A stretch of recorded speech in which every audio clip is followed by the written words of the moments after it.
Ladies and germs, mites and worms, welcome back to Grim Tutelage. Deck rec number 8. Atraxa, Praetor's Voice. We're finally getting to it. 4/4, legendary creature, Angel Horror, Flying Vigilance, Death Touch, and Lifelink. At the beginning of your end step, proliferate. We got a bunch of Planeswalkers, some +1/+1 counters, and we're definitely going to be doubling up on those. So let's get this deck kicked out before Mommy Norn banishes us back to the Fair Basilica to do some grand work. Stop treating it like it has infect. It doesn't. Yet.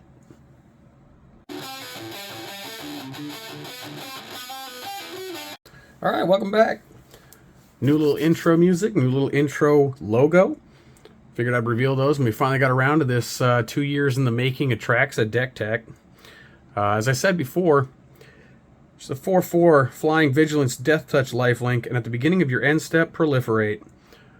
She's been errated to be a Phyrexia herself, and yeah, I've had this deck forever.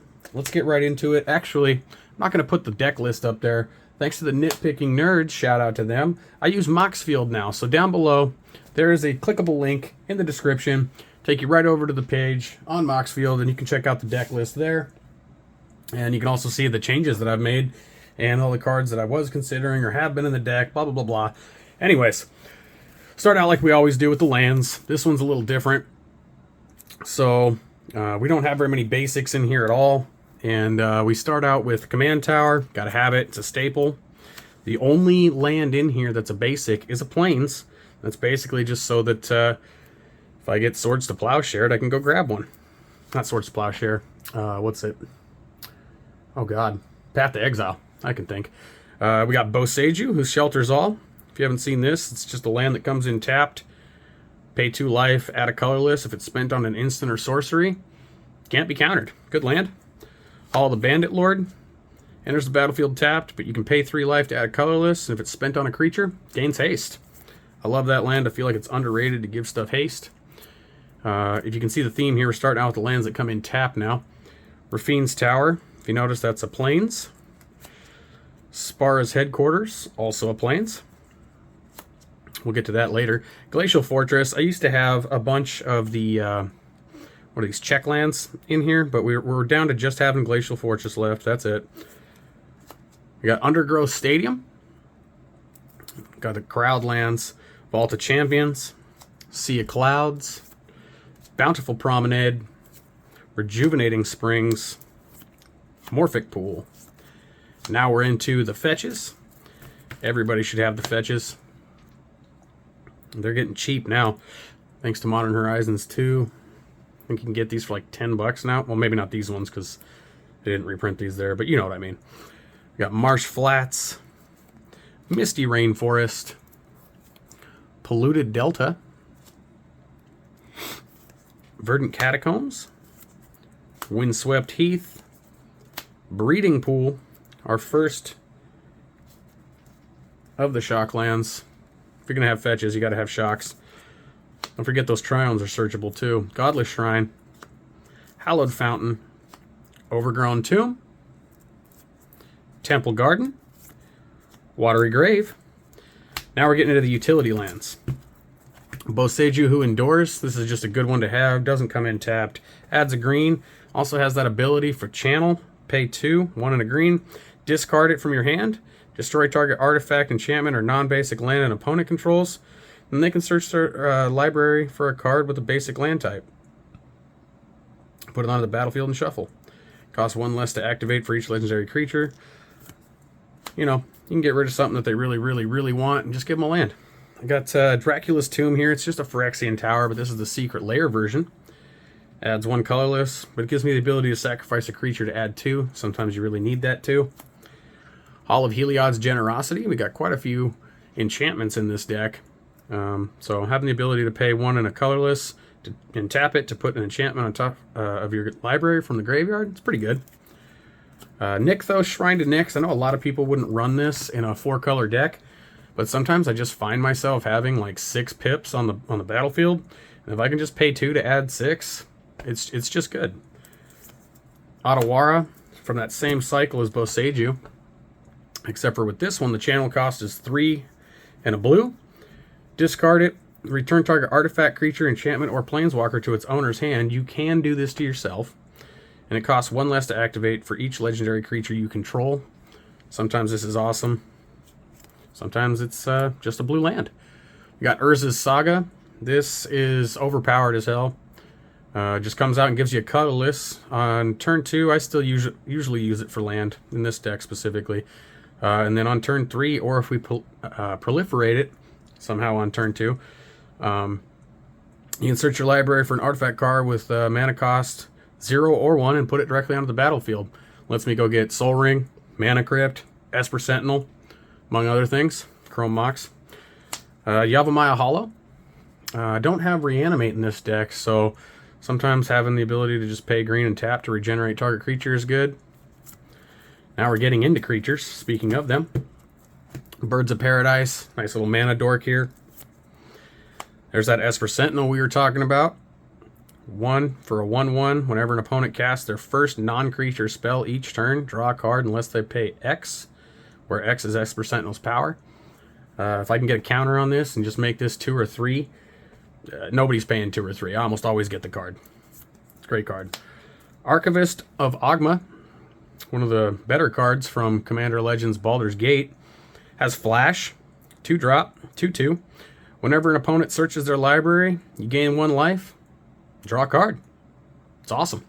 A lot of tutoring going on in Commander, so it's always good. Bloom Tender here. This is part of Infinite Mana Combo. We got a couple of them in here. And some of those go into win cons. We'll talk about that later. But Bloom Tender, for each color among permanents you control, add 1 mana. Drop Atraxa on the field. You're tapping this thing for 4. It's great. Dothi Voidwalker. One of the Modern Horizons 2 cards. Awesome. It's got Shadow. Can't be blocked. Unless the creature that's blocking it also has Shadow. And then if a card will be put into an opponent's graveyard from anywhere, exile it with a void counter on it instead. And at any time, you can just tap this and sacrifice it.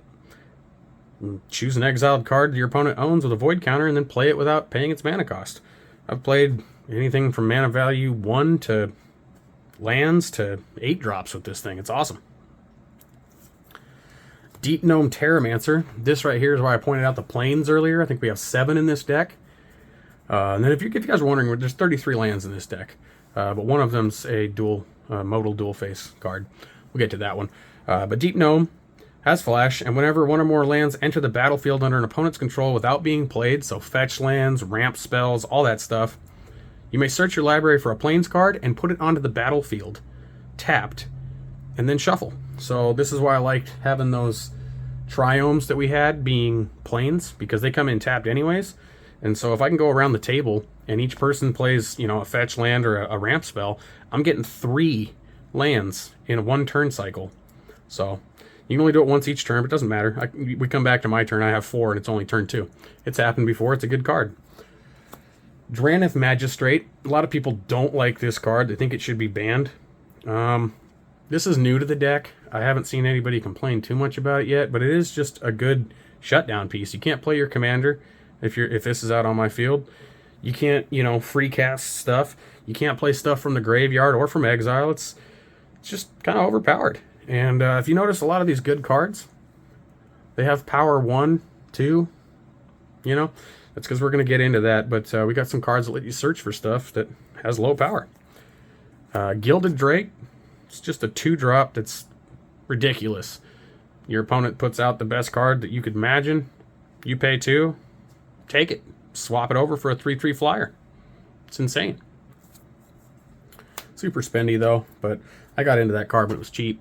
Hey, look, it's Kinnan Bonder Prodigy. A lot of people run this as a general.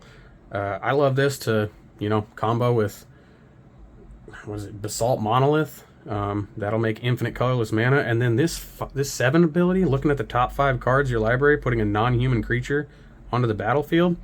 I've used that to good effect. Never been a game winner, but the infinite land combo definitely has. We got Ledger Shredder. This thing is OP. One of the things that helps me with the +1/+1 counters. It's a 2-drop, another 1/3 with flying. Whenever a player, including yourself, casts their second spell each turn, it connives. Draw a card, then discard a card, and if the card you discard is a non-land, put a 1/1 counter on this. combos with some of the other things in the deck that anytime you put a counter on it, you get 2 or an extra.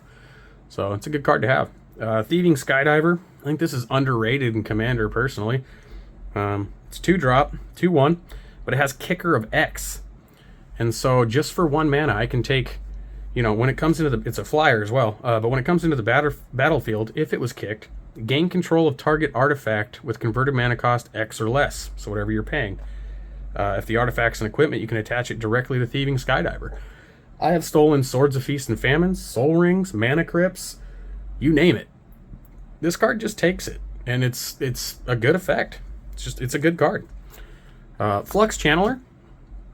I also had Evolution Sage in here, but creatures proliferate, or lands proliferating. I don't really have too much ramp in here.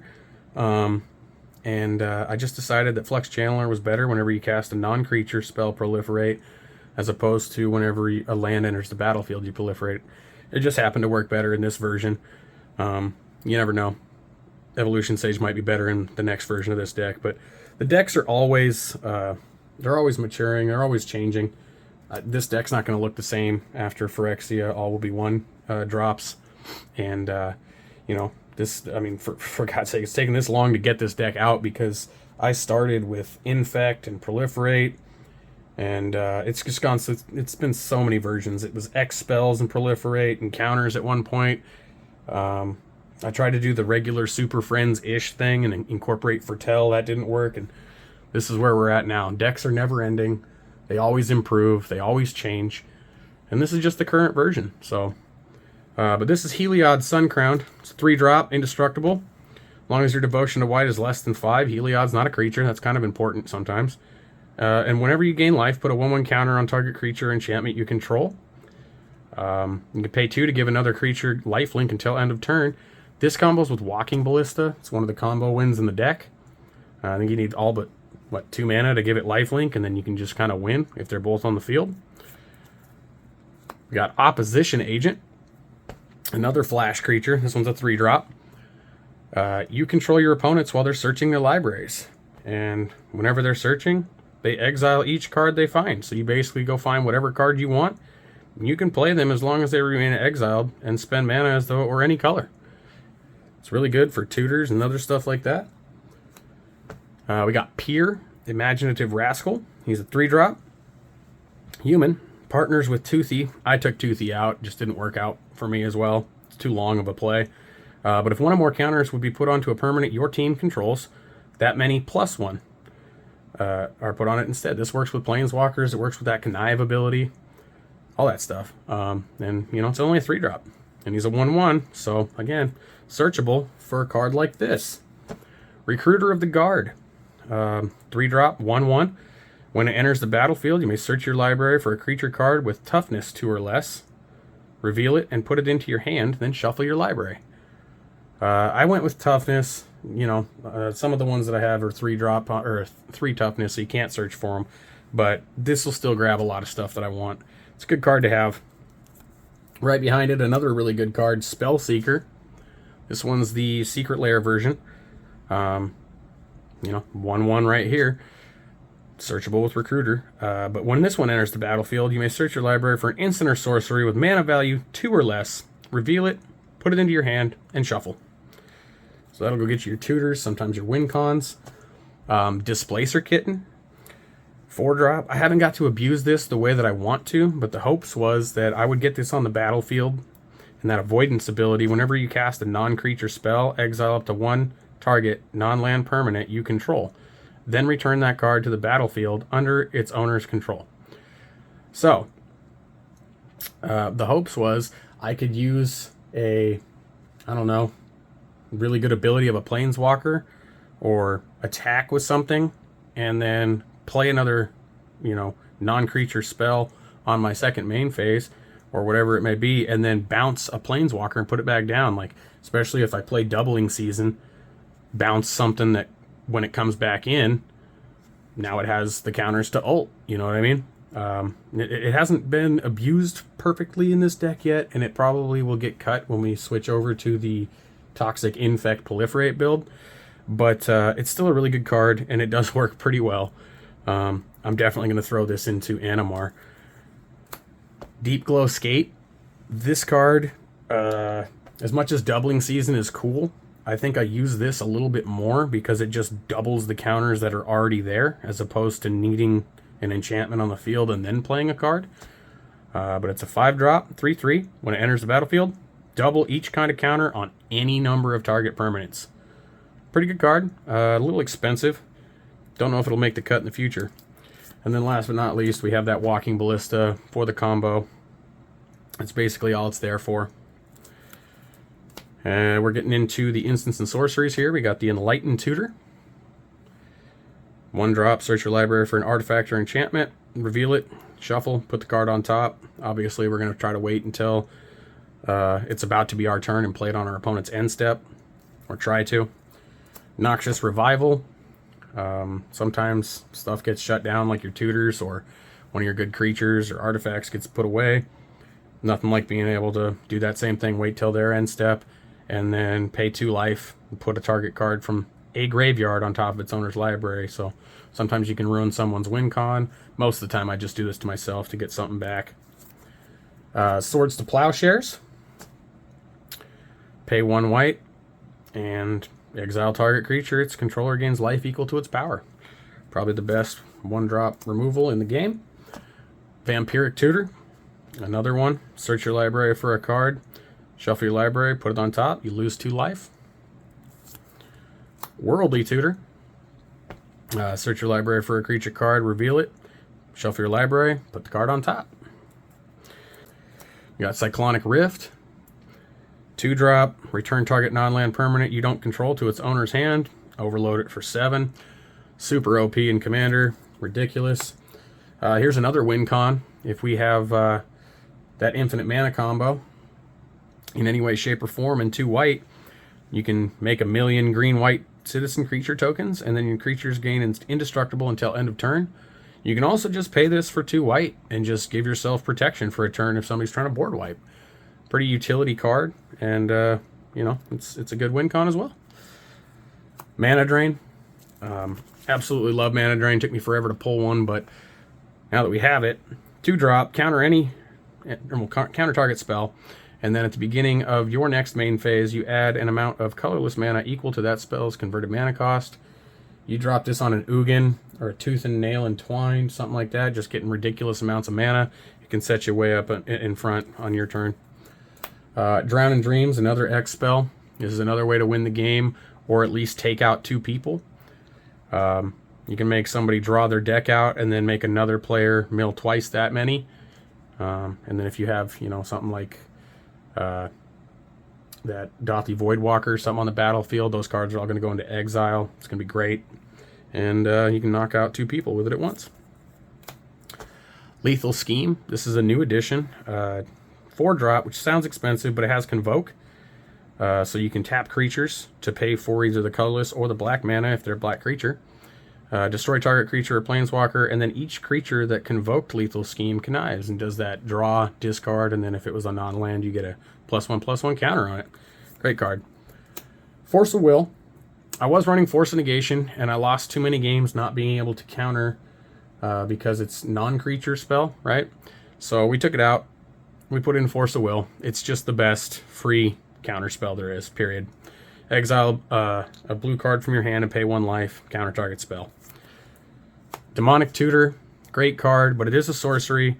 But you pay 2, look for any card, put it in your hand, not on top of your library. That's what makes it great. Here's that modal dual phase card we were talking about, Agadeem's Awakening. Return, you can pay X and then 3 black to return any number of target creature cards that have different converted mana cost X or less to the battlefield.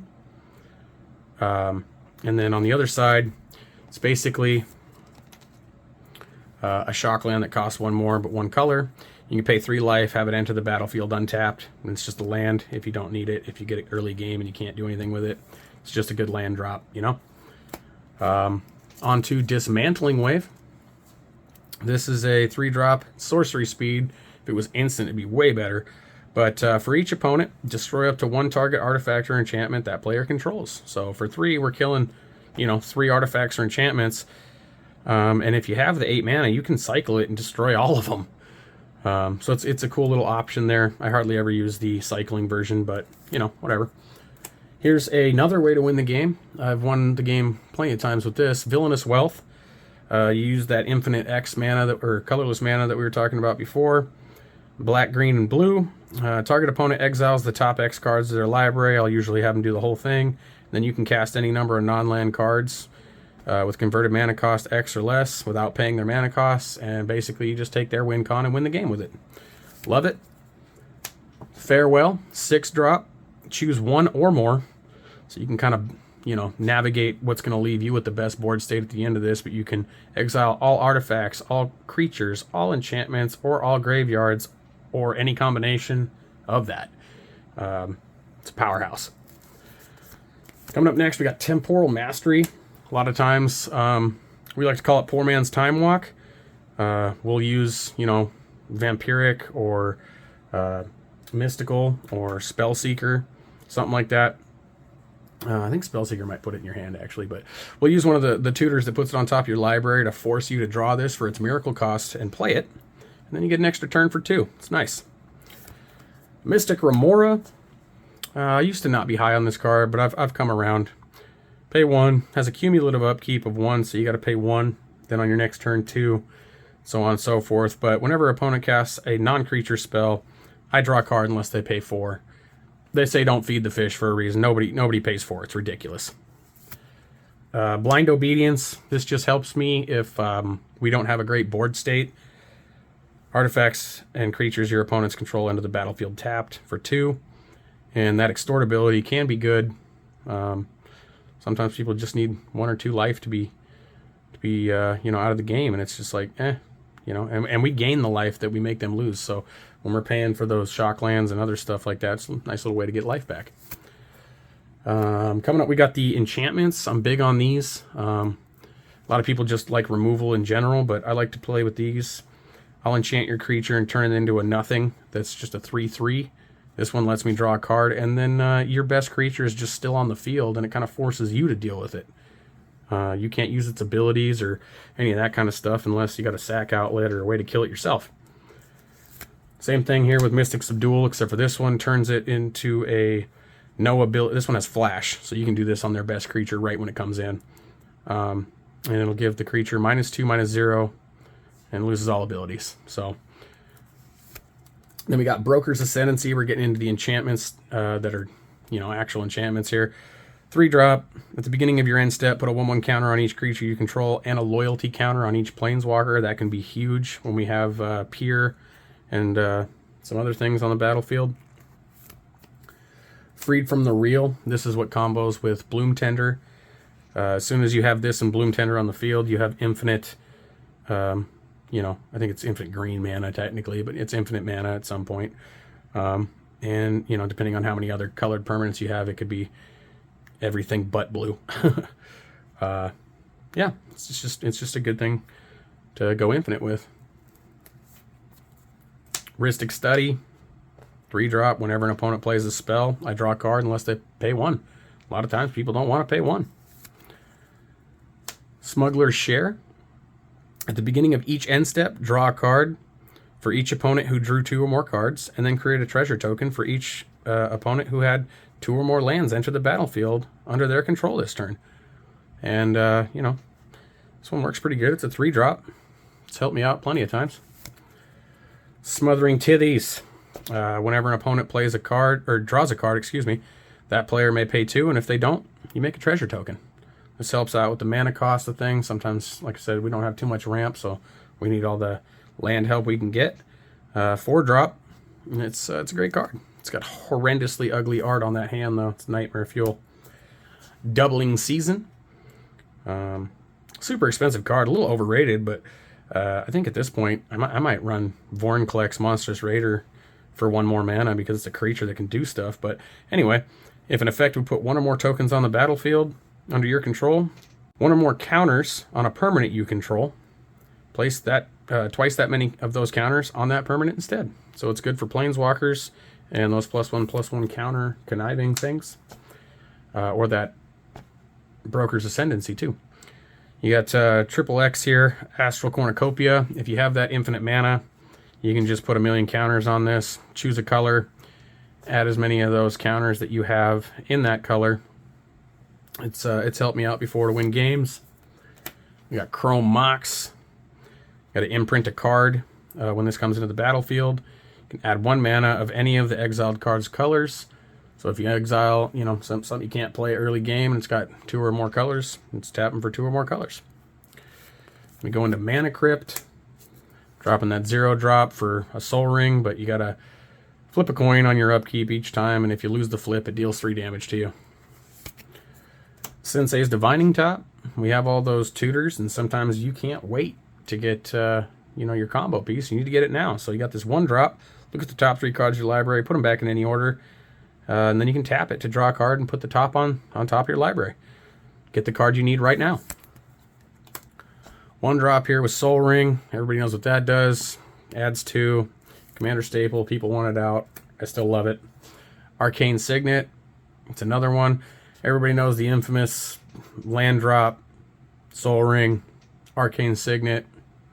It's the worst turn 1 you want to see, but it happens frequently.